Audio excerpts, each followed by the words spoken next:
Les damos las bienvenidas a todas, a todos y a todos quienes han llegado hoy día hasta el museo. No es fácil recuperar las actividades presenciales, pero en eso estamos, haciendo todo lo posible para volver a encontrarnos. Y esta es una ocasión que nos pone muy felices, porque al fin estamos en la presentación de la tesis ganadora para ser publicada en el año que fue parte del concurso del año 21. Y ya estos muchachos de la UMCE y estas chicas son profesionales porque su tesis ya tiene 2 años, ¿no?, de concluida. Y para nosotros, bueno, es una alegría muy grande estar en esta ocasión presentando la tesis con todos ellos y con nuestros invitados que ya conocerán y con todos ustedes que nos acompañan.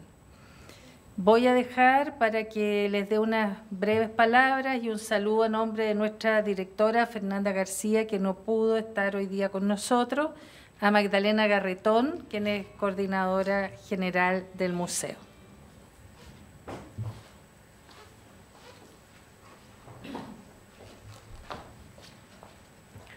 Muy buenas tardes a todas, a todos. Para nosotros es un honor hacer esta presentación. El hecho de tener una nueva versión de este concurso de tesis y además un tema tan novedoso como el tratamiento de la memoria en las clases de música. Para nosotros es muy importante esta tesis y quería transmitir este saludo de parte de María Fernanda García, que como dijo María Luisa, lamentablemente no pudo estar hoy día con nosotros. Y bueno, dejar a la mesa y saludar a Naomi, José, Ariel, Diana, a la profesora Fernanda Ortega, que guió esta tesis. Y bueno, sin más, dar inicio a esta presentación. Hola, ¿se escucha bien ahí? Buenas tardes a todas y todos. Quisiera saludarlos, agradecer su presencia en este importante evento para el museo. Aprovecho de presentarles a Naomi Carmona, Dania Villagra, José Carrasco y Ariel Gutiérrez, profesoras y profesoras de música de la Universidad Metropolitana de Ciencias de la Educación y autores y autoras del libro Memoria y Educación Musical, Selección y Análisis de Fuentes Patrimoniales de los Archivos del Museo de la Memoria y los Derechos Humanos, 1973-1975, para la creación de material didáctico para las clases de música en primero medio. Además de felicitarlos, también quisiera presentar a nuestros panelistas. Hoy día nos acompaña María Soledad Jiménez. Ella es directora de la carrera de Pedagogía en Historia y Ciencias Sociales de la Universidad Alberto Hurtado y docente del Departamento de Historia de la Facultad de Filosofía y Humanidades de la misma universidad. Ella también es miembro del Programa de Memoria y Derechos Humanos de la UA, en el que forma parte de la línea de prácticas pedagógicas. También nos acompaña esta noche Jorge Montealegre Iturra. Él es escritor y periodista, profesor del Departamento de Historia y de la Escuela de Periodismo de la Universidad de Santiago de Chile. En el ámbito que nos reúne, de la memoria y los derechos humanos, Jorge es autor de diversos libros, entre ellos Frazadas del Estadio Nacional del 2003, Memorias Eclipsadas, Duelo y Resiliencia Comunitaria en la Prisión Política del 2013, Cuenta Regresiva, Antología de Poemas, 1978 al 2010, y Derecho a Fuga, Una extraña felicidad compartida del 2018, entre otros muchos. Él también es integrante de la Corporación de Exprisioneros Políticos de Chacabuco y del directorio de la Fundación Víctor Jara y de la Unión Nacional de Artistas. Dejo con ustedes ahora a las autoras y autores para que puedan hablar unos 5 minutos. Hola, buenas noches. Le doy las gracias a todos los presentes por estar acompañándonos en la publicación de nuestro libro, donde hubo harto esfuerzo. Yo no me esperaba llegar a esta situación. Al fin llegó el día. Principalmente a mí me gustaría comentar que parte de mi motivación para poder realizar una investigación de este tema se debe a que cuando nos titulamos, en verdad cuando ya estábamos saliendo, nos cuestionamos a nosotros mismos y dijimos, ¿qué vamos a hacer? ¿Qué vamos a hacer después de terminar con la universidad? Yo al menos llevo 9 años, hubo una carrera ahí fallida, lo intenté nuevamente y al final lo conseguí. Y bueno, y surge esta idea de relacionar educación, memoria y derechos humanos que, bueno, nosotros nos dimos cuenta en las distintas prácticas que tuvimos que el currículum queda un poco al debe con esto. Y por lo mismo nos sentimos con la responsabilidad también de seguir reparando, de intentar hacer justicia. A pesar de que somos 4, pusimos todo nuestro empeño en este trabajo y bueno, y todo nuestro esfuerzo también. Yo por lo menos eso voy a decir ahora. Hola a todos y todas, mi nombre es Ariel Gutiérrez. A mí me gustaría comentar que para nosotros fue importante hacer este vínculo entre pedagogía en música y memoria, porque entendemos el arte no como una cuestión decorativa. Creemos que la pedagogía y la pedagogía en música en específico puede servir para enseñar ciertas temáticas que quizás la rigurosidad histórica, la objetividad con la que se presentan estos hechos, no hacen dimensión del daño humano presente en los prisioneros y las prisioneras y el daño nacional. Creemos que la sensibilidad con la que se puede tocar este tema a través de las clases de música es importante. Además creemos que es relevante hablar de memoria, no solamente celebrando la memoria, sino que haciendo una bajada a la pedagogía. Hola, mi nombre es Dania Villagra. Para mí lo más importante, pero a la vez también fue un desafío, el hecho de trabajar con fuentes primarias de presos políticos, hacer un trabajo de archivo. Creo que tuvimos la suerte de toparnos con la profesora Fernanda Ortega, que nos tomó como profesora guía de la tesis y ella nos fue guiando en todo lo que tiene que ver con investigación. Porque para mí una inseguridad que tenía mucho era, como al ser tesis de pregrado, no tenía la investigación no estaba en conocimiento de cómo hacerla bien. Y paralelamente a eso teníamos que hacer el trabajo de hacer un material pedagógico que fuera consecuente con este tema. Entonces ahí hubo un gran desafío, pero que resultó muy fructífero. Pudimos llegar a 2 tipos de planificaciones, una de escucha activa, donde se presentan dibujos, poemas y expresiones musicales creadas en centro de detención, y también hicimos un arreglo musical con el cual se espera que los estudiantes puedan tocar y a la vez tener una reflexión en base a estos espacios de los cuales no se suele hablar mucho cuando se toca la dictadura en el colegio. Hola, buenas noches. Mi nombre es José Carrasco y para agregar también a lo que se estaban refiriendo mis compañeras y mi compañero, realmente la motivación principal, yo creo, individualmente y que nos fue uniendo en este proyecto, fue la necesidad de traer a la memoria a hechos históricos concretos que no se pueden poner en duda, a la pedagogía, y en particular a la pedagogía en música, que tenemos otra vertiente ahí que muy bien lo mencionaba mi compañero. El arte no lo consideramos como algo decorativo, más bien creemos que nos puede ayudar como personas a desarrollar la sensibilidad particularmente, y a través de esa sensibilidad podemos ir profundizando particularmente en hechos trágicos, terribles, que son parte de nuestra historia igual, y sobre todo como que tiene mucho sentido en los tiempos actuales que estamos viviendo, donde los discursos más retrógrados, por decirlo de una manera, fascistas, como que están más presentes que nunca hoy en día, y eso es algo que demuestra que en el conjunto social, como de todas las aristas, hay un tema ahí que no que no se toca, que se dejó de tocar y que se olvidó y se pasó a la siguiente página. Entonces consideramos y personalmente considero importante haberlo abordado de esta manera, porque realmente a nosotros no nos interesa que siga pasando, que vuelva a pasar y que se olvide finalmente, porque como que pase de largo nomás, pues, como les mencionaba, se dé vuelta a la página y aquí no ha pasado nada. Eso. Gracias a todas y todos, felicitaciones por el trabajo.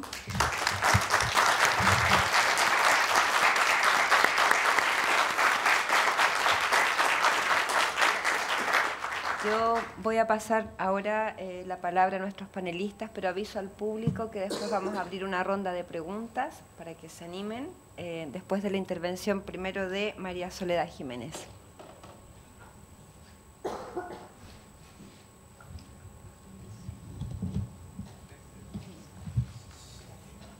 Hola, ¿se escucha? ¿Sí? Súper. Bueno, agradecer de todas maneras al museo, a las personas con que me contacté para poder estar hoy día acá, y agradecer a los autores que me permitieron, digamos, o me provocaron con la lectura de esta investigación. Y voy a partir al tiro, digamos, haciendo algunos comentarios que escribí para hacer honor a lo que yo creo que esta tesis invita a pensar, a discutir, a reflexionar, ¿sí?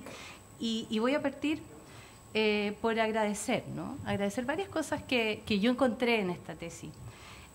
Primero, por tomar la opción de trabajar desde estas temáticas, ¿sí? Y por atreverse a intencionar pedagógicamente las oportunidades que abren las expresiones... No se escucha, ok. ¿Sí? Ahí sí. Hola, ¿cómo están? Ahora sí. Sí, no, miren, yo me vi muy provocada por esta tesis, eso es lo que estaba tratando de decir. Y parte de esas provocaciones tienen que ver con hartos agradecimientos, ¿sí? Lo que les decía es que les agradezco personalmente y como profesora, digamos, de historia, que se atrevan a intencionar pedagógicamente temas, este tema desde expresiones artísticas y musicales, como una forma de encontrarnos con temáticas difíciles, ¿no? Difíciles de tratar todavía en el país y por supuesto en la escuela, pero que a través de estas instancias educativas son mucho más posibles de mirar, ¿sí? Más posibles de observar, poniendo en segundo plano los juicios desde donde miramos estos temas, ¿no? Especialmente para personas que no se encuentran sensibilizadas por historias personales respecto a este pasado, ¿sí? A la dictadura. Entonces, entrar por la expresión musical, artística, creo que en las salas de clase abre muchísimas oportunidades de abrir estas conversaciones difíciles desde otra perspectiva, ¿sí? Eso es lo primero que yo creo que tengo que agradecer. Lo segundo que tengo que agradecer es por promover el desarrollo transversal de temáticas de derechos humanos. Ustedes ya lo decían. En general, estos temas se ven como responsabilidades de los profesores de historia o son tratados como eventos, ¿no? Como eventos, fechas emblemáticas, años emblemáticos como lo que estamos viviendo. Pero la potencia de lo que ustedes hacen es construir en base al currículum, algo que el colegio solicita, las escuelas solicitan, experiencias de aprendizaje que integran estas temáticas a los procesos de aprendizaje, al rito de la clase, ¿sí? Lo fundamental que pasa en una escuela es que la gente aprende, se supone, ¿sí?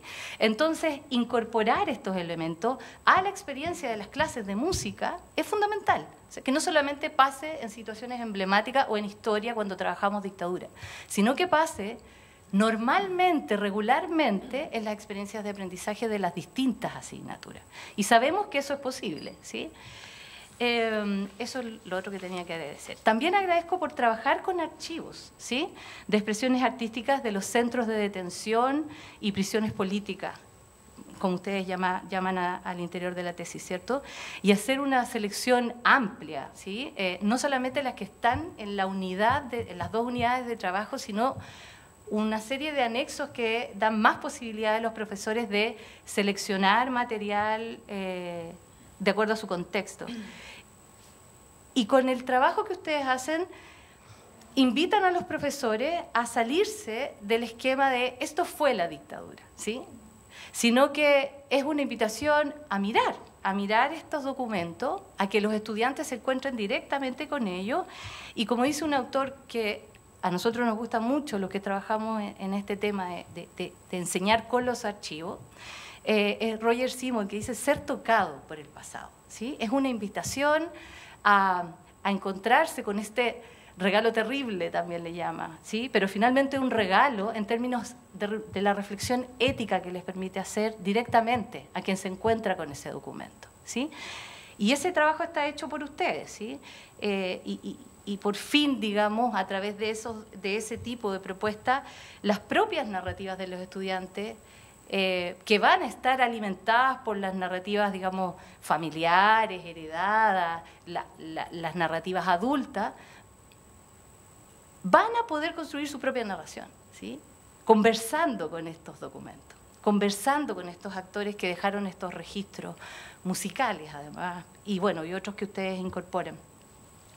Porque el material que ponen a disposición y que hicieron digamos, difícil, como ustedes dicen, como que les costó, pero hay un tremendo trabajo, por eso mismo, selección de archivos, ponen a disposición una conexión emotiva en el aula, ¿sí? Que también ustedes lo destacan harto al interior de la tesis. Distintos tipos de afectaciones son posibles de empezar a desarrollar a través de estos documentos, ¿sí? Y del encuentro con estos sujetos del pasado, que a veces no están presentes, tal como ustedes dicen en el relato escolar.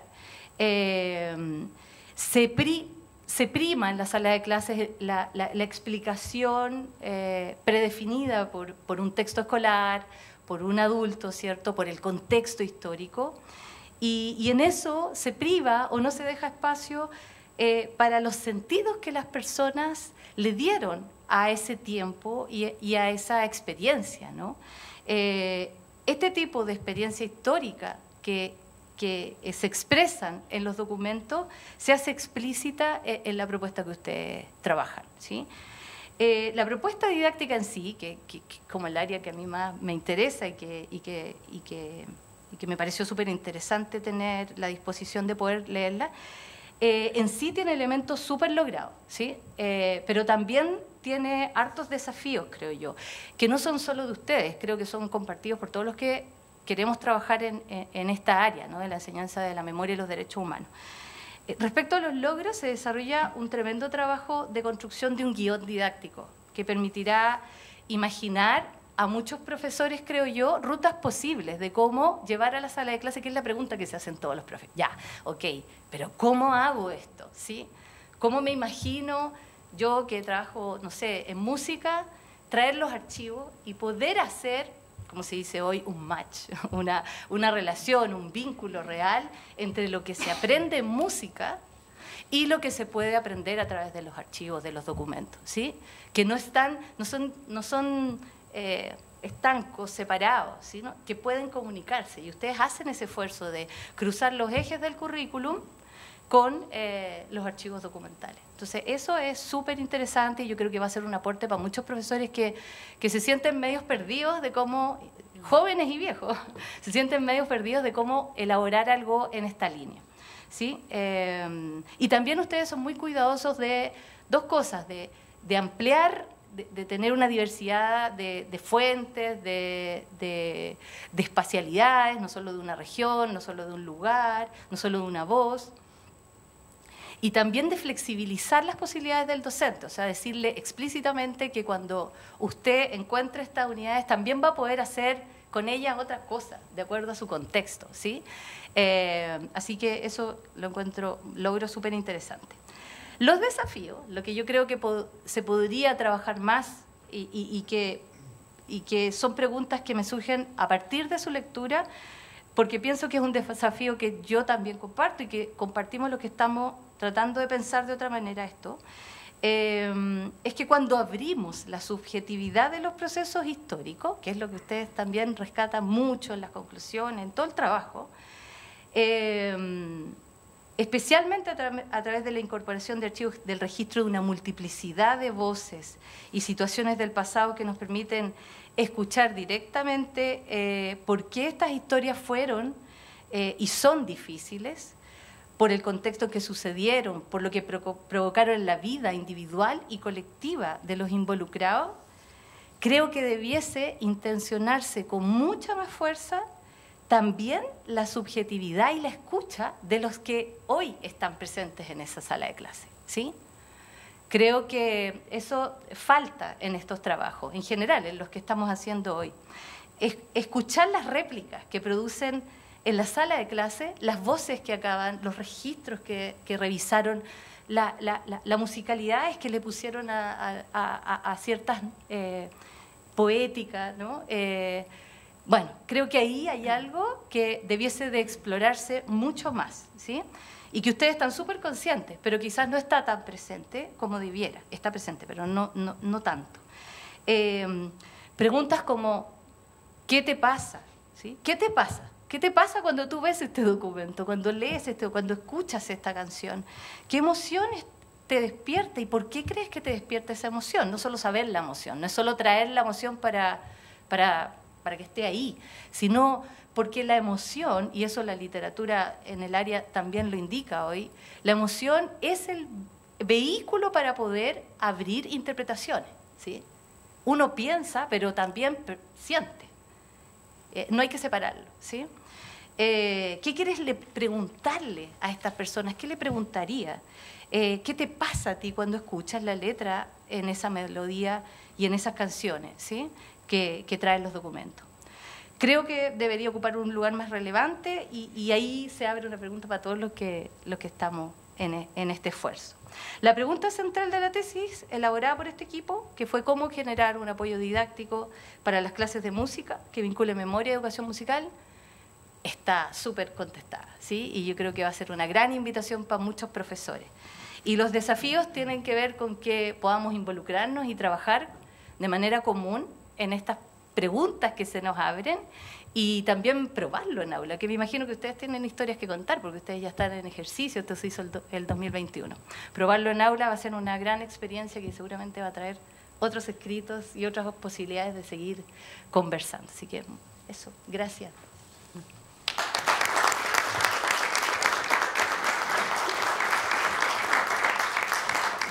Gracias, María Soledad. Jorge, con la palabra.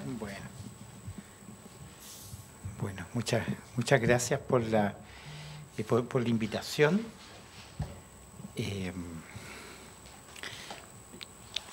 Advierto que tengo un desorden más o menos, pero porque me interesa compartir como impresiones un poco sueltas, no en un texto muy orgánico. Porque, como decía María Soledad, lo primero tal vez es agradecer, ¿no? Y este tipo de trabajos permiten acercamientos muy distintos. A mí me sorprendió la tesis, el trabajo de ustedes, ¿no? O sea, nunca pensé que un grupo de personas iban a hacer una propuesta pedagógica como la que tú has analizado, digamos, con las canciones, con las cuecas que a mí me tocó escuchar, por ejemplo, en Chacabuco, ¿no? Me parece como una aproximación a ese tipo de testimonios y de creaciones, que son documentos, pero también son obras, ¿no?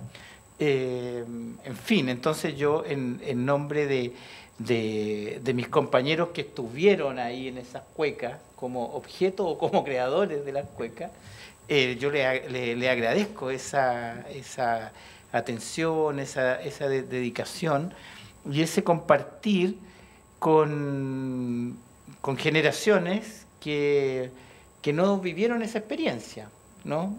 Y yo me siento acá un poquito un dinosaurio invitado a hablar de algo que sí ya estamos a punto de esas cuecas, digamos, de cumplir 50 años de su creación, ¿no? Y yo creo que eso hay que agradecerlo. Me interesa mucho, yo no saludé al resto, pero los saludo con mucho afecto. No, empecé nomás porque me pareció provocadora también la presentación de María Soledad, en el sentido de que la tesis como que se puede dar un anclaje, se puede bajar, y a lo mejor ustedes que ya se recibieron, felicitaciones, a lo mejor ya lo han probado, ¿ah? Entonces es muy interesante esa mirada. Ahora, en mi caso, a mí me interesa mucho el rescate de este tipo de trabajo, en el sentido de que pertenecen al área de la memoria, de la sobrevivencia, y no a la memoria del horror, ¿no?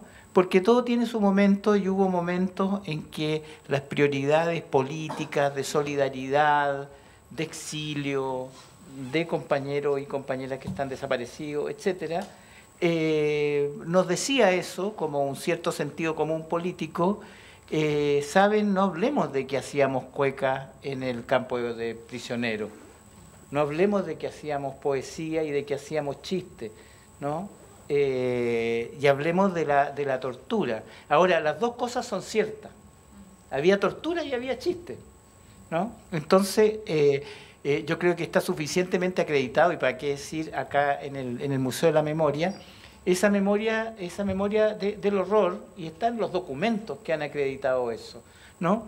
Pero durante mucho tiempo fueron de alguna manera eclipsadas las memorias de la sobrevivencia, yo diría con un poquito de vergüenza, ¿no? Con un poquito de vergüenza, porque, claro, nosotros estamos haciendo una cueca y nos reímos de la cueca, pero lo que estaba pasando afuera era muy tremendo, ¿no? Entonces, ayer o anteayer había un documental que se llama La culpa de estar vivo, ¿ah? Empezar a dar explicaciones de por qué uno quedó vivo, por qué lo dejaron en libertad, ¿no? Entonces, esta distinción entre la memoria de la memoria del horror y la memoria de la sobrevivencia, yo creo que hay que hacerla, y que hay que incrementar la información que hay sobre las dos. Y en este caso, la tesis de ustedes aporta un aspecto que es bien desconocido en general, es bien desconocido, ¿no? El aspecto de la música, porque nosotros conocemos como un ícono de la represión, por así decirlo, pero tiene otra cara que podemos ver, que son los casos de Jorge Peña. O sea, esa melodía escrita con un palito de fósforo quemado es un monumento. O sea, es un monumento a la música, ¿no es cierto? Un monumento a la humanidad, así como también lo es, ¿no es cierto?, el poema y probablemente canción de Víctor Jara, ¿no es cierto? Pero esas dos cosas nos están mostrando lo terrible, ¿no es cierto?, y lo brutal y estúpida también que fue la represión y la dictadura, ¿no es cierto? Pero también nos dicen, mira, Víctor Jara escribió un poema horas antes. Jorge Peña con un palito siguió haciendo música. Entonces, esa parte me parece que humaniza también la historia, ¿no? Y en ese sentido también, por supuesto, que se agradece. Estamos hablando, me estoy refiriendo más bien a un momento en que, de una manera que fue como rara, como ambigua, pero que se prohibió la quena, se prohibió el charango, ¿no? Yo recuerdo que había una radio que, como estaba prohibido transmitir música de los Inti Illimani, el locutor presentaba música instrumental de los Inti Illimani, como decía, y ahora con ustedes Max Berrú y su conjunto, ¿no? ¿Ah? Para no decir Inti Illimani, ¿no? Pero eran los mismos discos. Entonces siempre ha estado como esta pillería, ¿ya? Lo otro también que es muy interesante y que yo creo que habría que dimensionar mucho el término de clandestino, de clandestinidad que se usa al hablar de las grabaciones que se hicieron en prisión política, porque en Chacabuco, por ejemplo, se grabó el coro que dirigía Iván Quesada, lo grabó, y lo grabó bien, diría yo. Los de Chacabuco, ¿no es cierto?, que funda Ángel Parra, pero que lo continúa en su dirección después Ernesto Parra, ellos grabaron ensayos y están esas grabaciones, además de la grabación que hay de la despedida de Ángel Parra, ¿no es cierto?, que se publicó como un disco y que parece como una grabación clandestina. Digo que hay que dimensionar a esta altura lo de la clandestinidad, qué tanto de clandestinidad tiene eso, ¿no es cierto?, porque la grabadora la prestó un capellán, o sea, sabían que se estaba grabando música, digamos, ¿no? Y otras cosas. Entonces, y no hay ningún motivo como para ocultar eso, ¿no? Porque se hizo igual, vale la pena que se hiciera, y vale la pena conocer que de repente alguien prestó la grabadora, ¿no? En fin, bueno, sobre las cuecas, por ejemplo, yo no voy a hablar sobre la propuesta pedagógica que habló María Soledad súper bien, y no es lo mío, digamos, ¿ah? Pero pensando en los trabajos que están reproducidos ahí, pienso en las cuecas, ¿no? La del puntúo, la del suertúo, la del filistoque, son varias, ¿ah? Son varias, y las cuecas muestran una sociabilidad, muestran una atmósfera, un ambiente que tiene que ver con la picardía del pueblo chileno, así se dice ampulosamente, ¿no? Con la picardía nuestra, con la autoironía, sobre todo, reírnos de nosotros mismos, ¿no? Y reírnos de los milicos, así como tangencialmente, por la vía de una cueca. Entonces, el uso del humor en esta situación es muy importante y refleja esa cotidianidad, ¿no? Porque aparecen los sobrenombres, y entonces uno se preguntará, ¿y por qué le decían el suertudo? ¿Y quién era el filistoque? ¿Por qué era personaje? Y ahí aparece el humor, pero tragicómico, ¿no? Aparece la tragicomedia de los presos, de los presos políticos, ¿ya? Entre las experiencias porque cuando uno hace estos comentarios también puede aportar cosas que a lo mejor no están en el libro, pero como le interesa el tema, se puede agregar a la memoria de uno. Mira, en Chacabuco, por ejemplo, se hizo una cuestión que era insólita. En Chacabuco, en febrero, o sea, cuando Viña tiene festival, Chacabuco también tenía festival, ¿no? En Chacabuco se hizo un festival de la canción y la poesía, ¿no? En realidad en enero del 74. Y bueno, yo estaba recordando cosas y voy a leer un parrafito que es solamente las canciones que fueron seleccionadas, porque en ese festival, que se llamaba así, imagínense, en la prisión política, en ese festival había 10 poemas que fueron seleccionados, de cerca de 50 que se presentaron, ¿no? Y 6 canciones, de no sé cuántas que se presentaron también.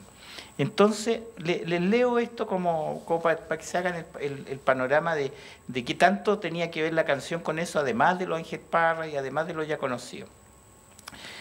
Las canciones seleccionadas por un jurado que fue presidido por Iván Quesada, que era el director del coro, en orden alfabético de autor fueron las siguientes: Querida Madre Mía, bolero de José Gómez Cerda, parezco locutor de festival, lo voy a decir.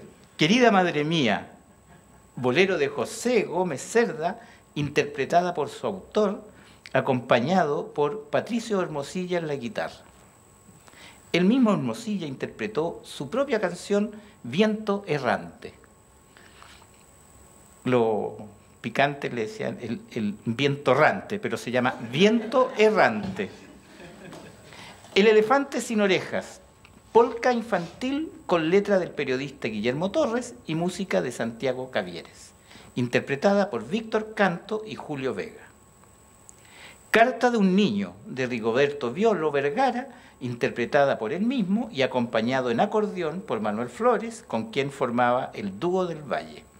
Este dúo interpretó además la canción de Osvaldo Yáñez, Luz de Chacabuco.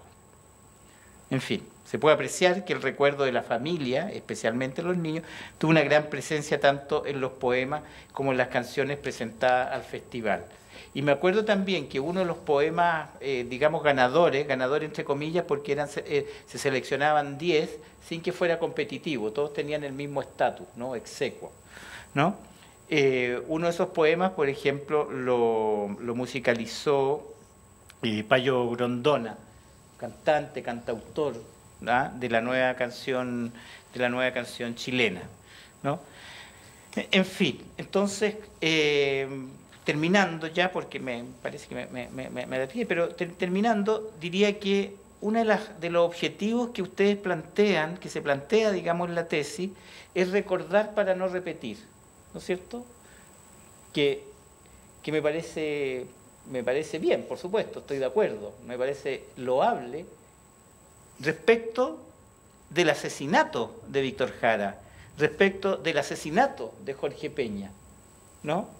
Pero yo me atrevería a decir que la fraternidad que al menos yo encontré en la prisión política de Chacabuco, nunca la he encontrado fuera de Chacabuco, ¿no? O sea, se produjo ahí una sociabilidad y una fraternidad y una complicidad que realmente es muy difícil de encontrar en esta sociedad donde culturalmente nos ganó el individualismo y el egoísmo, ¿no? Y ahí había una suerte de, a pesar de estar preso, de prefigurar la sociedad que en ese tiempo nosotros queríamos hacer, una sociedad fraterna, y en ese momento le llamamos una sociedad socialista, ¿no?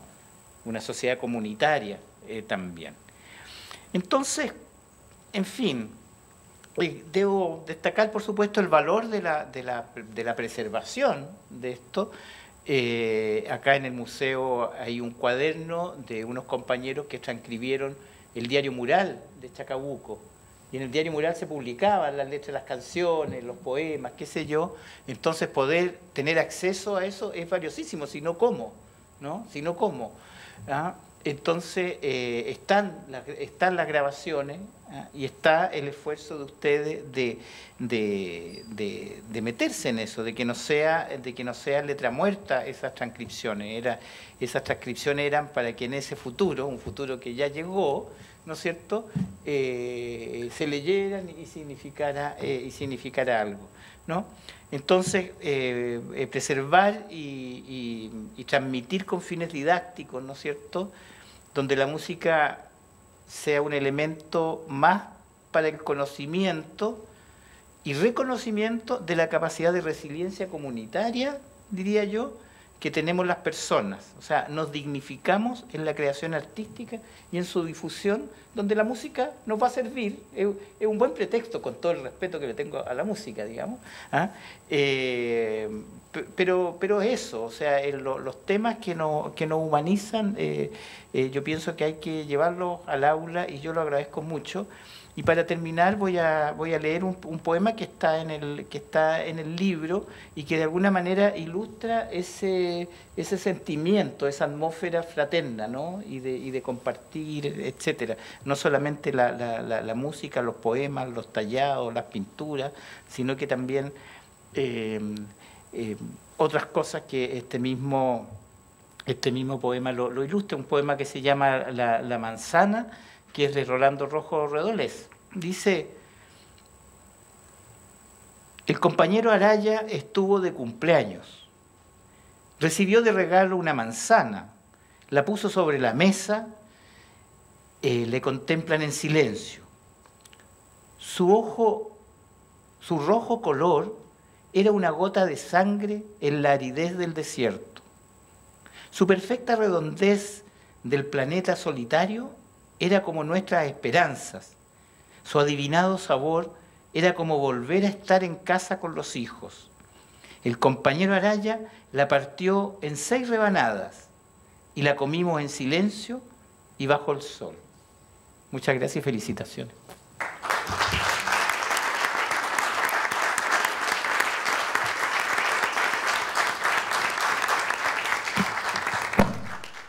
Gracias María Soledad, Jorge, por sus intervenciones. Abrimos al público si quiere hacer alguna pregunta a los autores, panelistas, autoras.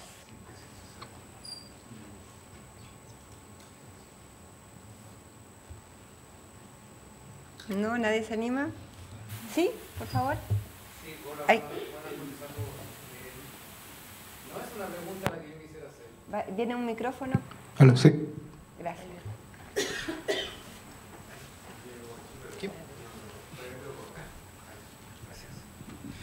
Hola, buenas noches a todos.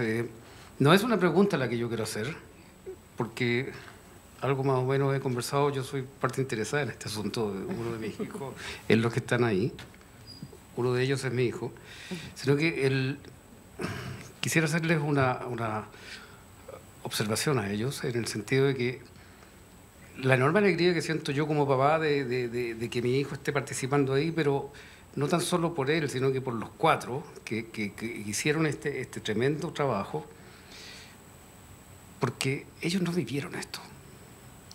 Y yo no era una guagua, pero tampoco era un adulto, pero sí tengo memoria con respecto a eso. Y después, con el tiempo, con los años de irme enterando de lo que realmente pasó, los quiero felicitar nomás. Les quiero decir que tremendo orgullo de saber que generaciones como de la generación de ustedes estén haciendo un trabajo tan hermoso como este. Que, por ejemplo, el poema que acaba de leer el profesor es la cosa más hermosa que he visto, o sea, que he escuchado mucho tiempo. Así que era eso, hacerles un reconocimiento y una tremenda felicitación y el orgullo de saber que ustedes están en esto. Muchas gracias. Bien, yo tuve la suerte de que me invitaron a una aplicación que hicieron con alumnos, una intervención allá en el pedagógico, y yo estaba viviendo toda esa, no sé cómo llamarlo, pero los niños estaban impactados y comentaban entre ellos, mira, ¿esto qué significa esa pintura? Y algo así, ¿se fijan? Y la culminación fue cuando pusieron la música de Jorge Peña, como dice él, escrita, y lo dijeron ahí. Porque, como decía la profesora, en ese momento fue solamente emoción. Fue como condensar la emoción de todo lo que yo fui escuchando y actuando con ellos. Así que me siento privilegiado de él y le doy las gracias a los cuatro.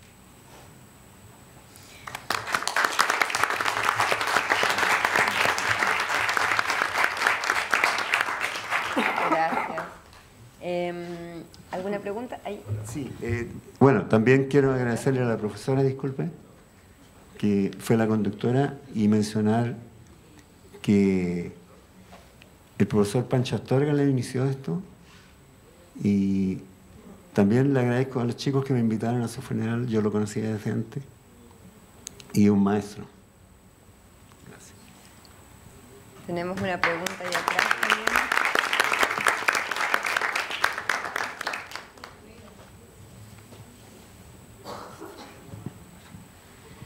Sí, no me gusta mucho hablar por un micrófono, pero bueno, vamos a hacerle empeño.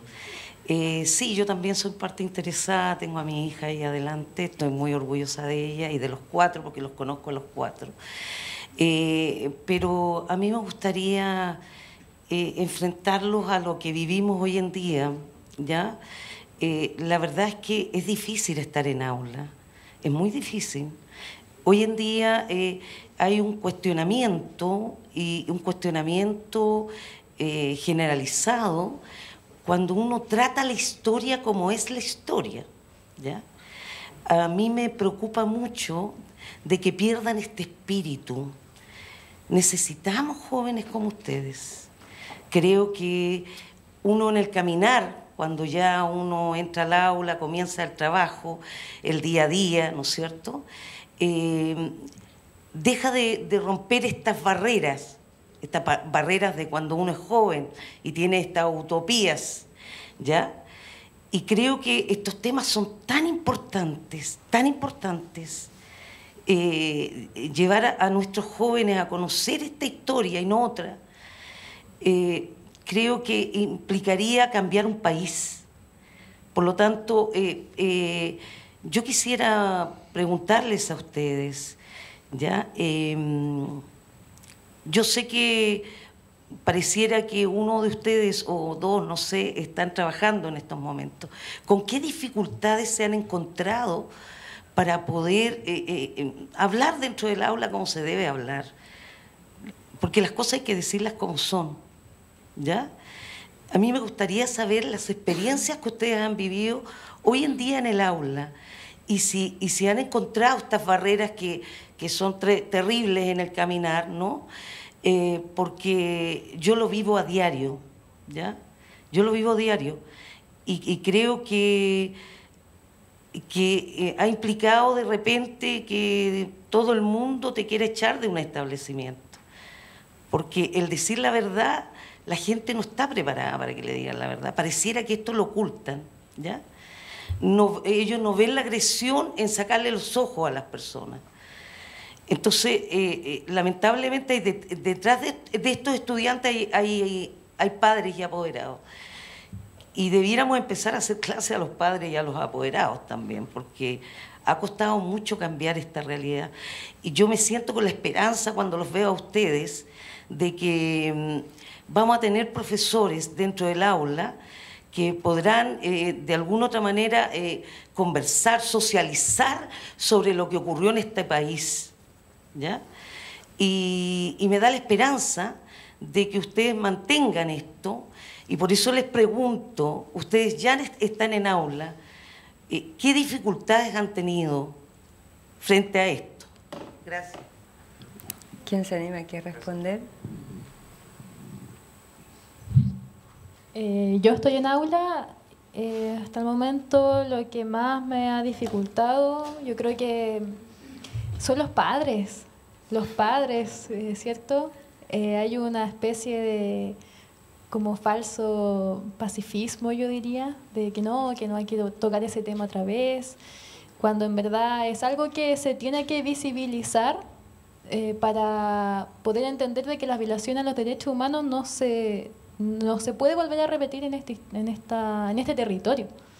Pero cuando uno trata de tocarlo en el aula, al tiro se alteran los padres. Porque yo creo que este sistema lo ha hecho súper bien en el sentido de invisibilizar y callar lo que pasó. Entonces, la lucha que tenemos ahora de volver a poner esto en la palestra, ahí en la clase, hace de que ellos se disgusten. No es un tema cómodo, entonces la incomodidad tampoco quieren vivirla. Y yo creo que hay un concepto erróneo también de que uno quiere imponer el odio, imponer el resentimiento, claro, como dice mi compañero, pero en verdad es necesario visibilizar la violación a los derechos humanos que sucedió en Chile. Y la dificultad que yo más veo son los padres hoy en día. Eso.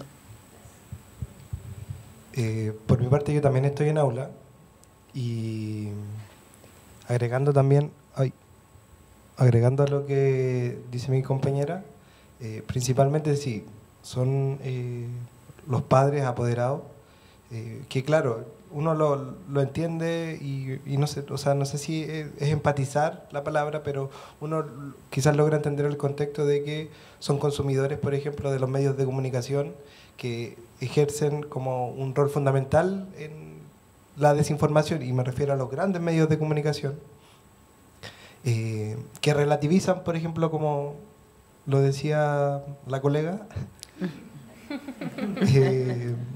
relativizan, por ejemplo, que haber mutilado a tantas personas sacándole los ojos, como que no, pues como que casi no pasó, como que casi la senadora Campillay como que está mintiendo. Entonces, ¿qué ve?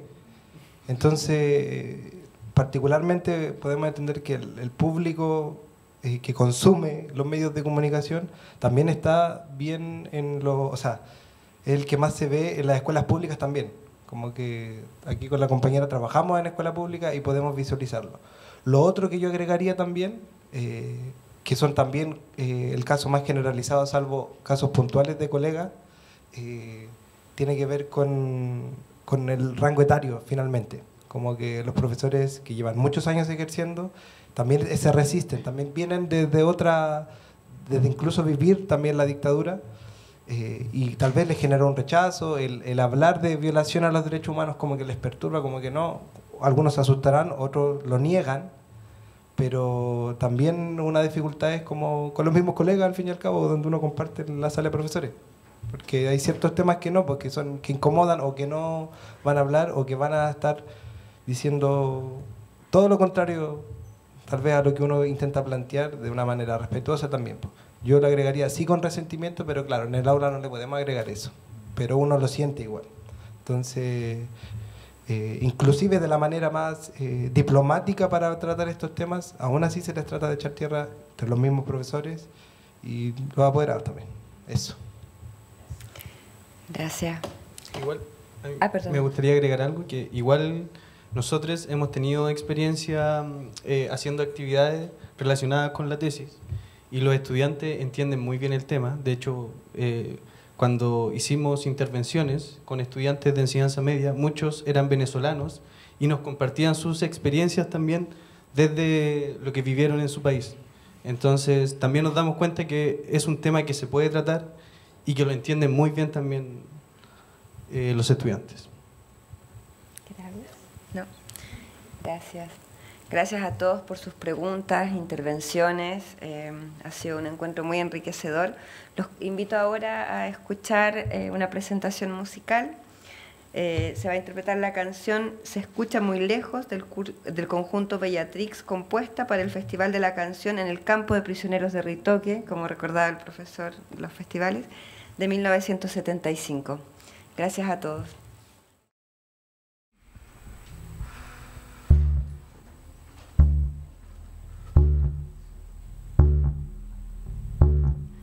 Voy a cantarle al aire, pero está en una burbuja de gruesas paredes, alambres y rejas.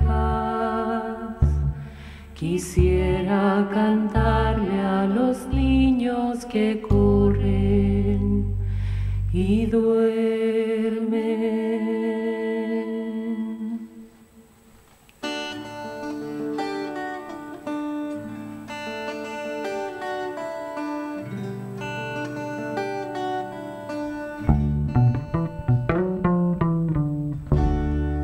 Voy a cantarle al aire, pero está en una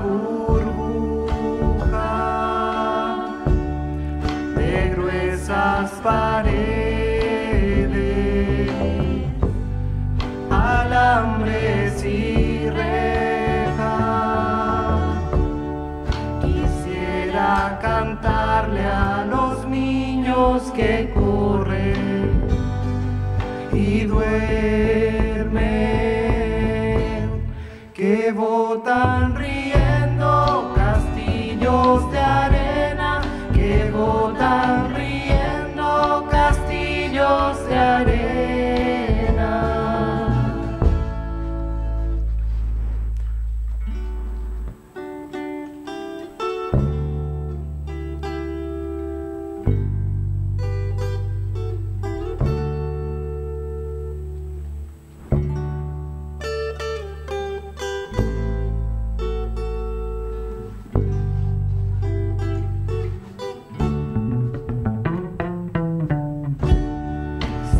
Hay un quisiera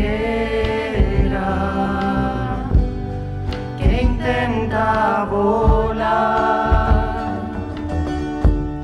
siempre una burbuja para encadenarlo. Dos voces quisieran cantarle a la vida.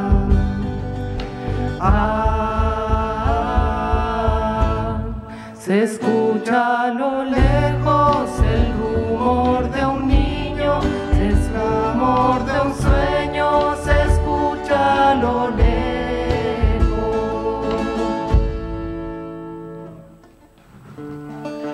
Queda la esperanza, un beso caliente, en medio de abismos, dolor y sudor.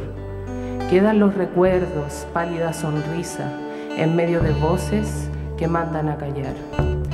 En medio de voces que mandan a callar.